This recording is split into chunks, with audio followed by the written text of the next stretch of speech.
Hi, everyone. Today we're here with a little case law regarding real estate professional tax status. And we wanted to talk you through one case which we think has a lot of valuable education about who can claim real estate professional.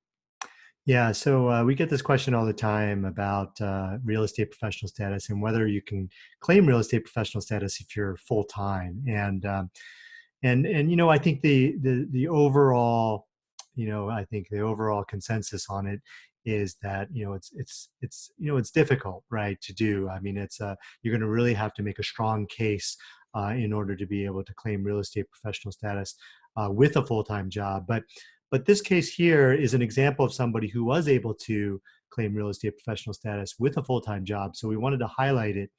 I think the case law is really good place to go for, if you are just trying to kind of understand what the limits of the gray zone are. And I think, the case law is specifically used when, there's a lot of interpretation needed on the case law. There's a lot of gray areas, and it helps you kind of understand what the boundaries of that are.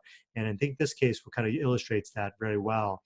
So this is a case of Tom and Nancy Miller versus the commissioner, and so Tom.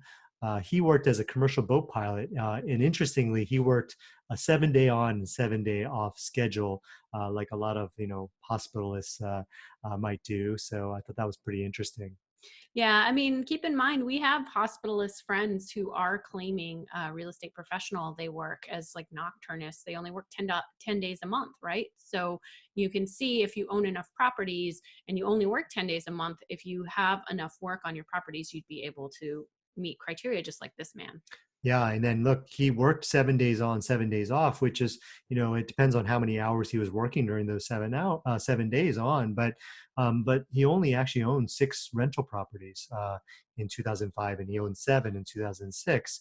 And what was really interesting about this case was that, he, he, in terms of, we always talk about documentation. What's really important for documentation. So, he did keep credible contemporaneous logs, but he also had witnesses testify to how about his work ethic.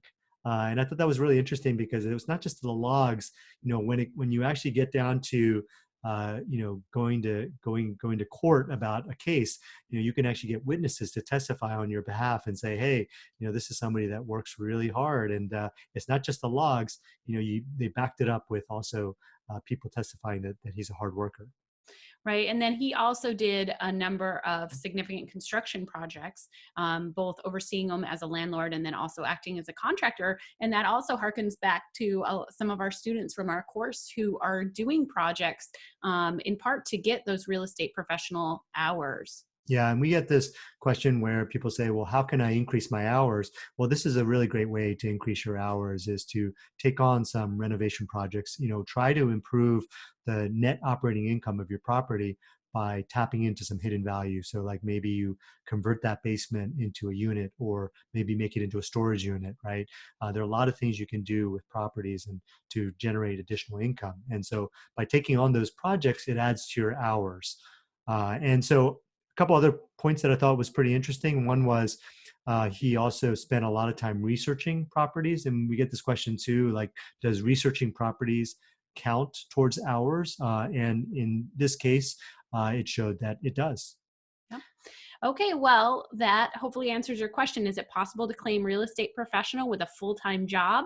And we'll be putting out educational videos like this to give you guys little snippets of information every couple weeks. All right, thank you. Bye-bye. Okay, so the other one I think we should